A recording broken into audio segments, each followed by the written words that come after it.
Farm bill that went into effect this week includes millions of dollars to restore farmland, wetlands, and grasslands.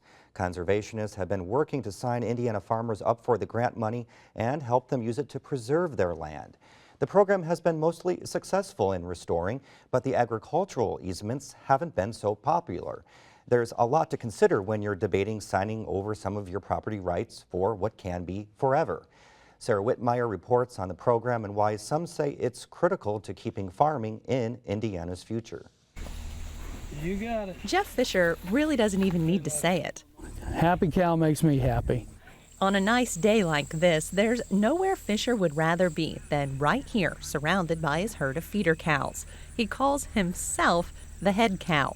I'm trying to get unattached to 2806 over there. She's the big lead cow, and she really needs to go because she's like 14 years old. But getting rid of these cows isn't something that's easy for Fisher. Even when things got really bad the last few years and he was losing money on each head of cattle, Fisher didn't want to get out of the cow business. Over the past several years, you just had to love cows to stay in the business. But Fisher needed to find a way to reduce his costs since he wasn't making any money. The ground the cows graze on is his biggest expense, and Fisher owns 120 acres. Through the Farm Bill, states can award money to farmers who voluntarily agree to limit development on their land. Fisher didn't want to develop his property or farm it. He was eligible for the Grassland Reserve Program. It's allowed me to keep the cows, but with about, instead of the total investment of land, they've given me a payment that has cut my land value in half, which really makes my return on investment bigger by cutting down the investments. The government paid Fisher the difference between what the land was appraised at before the easement and what it was appraised at after. Fisher gets to keep the land and maintains the ability to graze his cows on it and grow hay on half of it.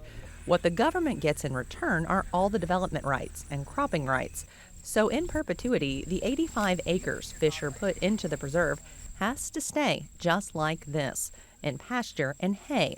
There may be a time I regret it, but it's really working for me now. Or if I don't regret it, someone down the road's gonna say, well, that land ain't worth but half as much because you can't crop it. Fisher cut his mortgage payment in half and says that allowed him to continue his cow-calf operation. And of course, we're not making any more land. And with the pressures of development and just the choices that landowners have to make based on ag prices, some pretty tough decisions are being made, and we're seeing a decrease of our prime farmland in the state.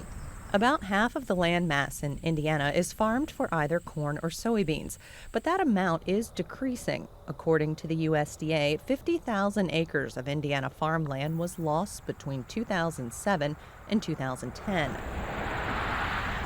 Urbanization accounts for a lot of that. Each year, the state loses about 1% of its farmland to urbanization.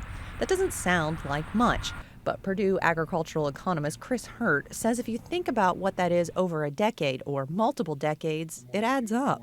Over time, there's clearly need for planning, clearly need for being concerned about our agricultural land base that is in food production. Critics of the perpetual easements argue the same thing. There needs to be planning. We need to evaluate a piece of land and make sure it's worth preserving before making a long-term investment. The pot of money is limited. Indiana got $3.4 million last year to divvy out for agricultural and wetland easements. That helped restore 52,000 acres of wetlands and 32,000 acres of prime farmland. The state got a new allocation of money October 1st.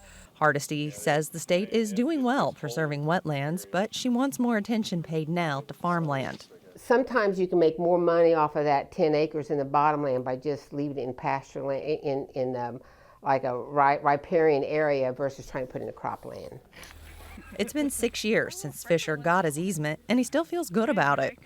Eventually, probably I might have got around to where I would have decided, well, I've had enough with cows and I'll cash rent this out. but probably not. I do like fooling with the cows. She loves to share a Coke. They don't like Pepsi so well.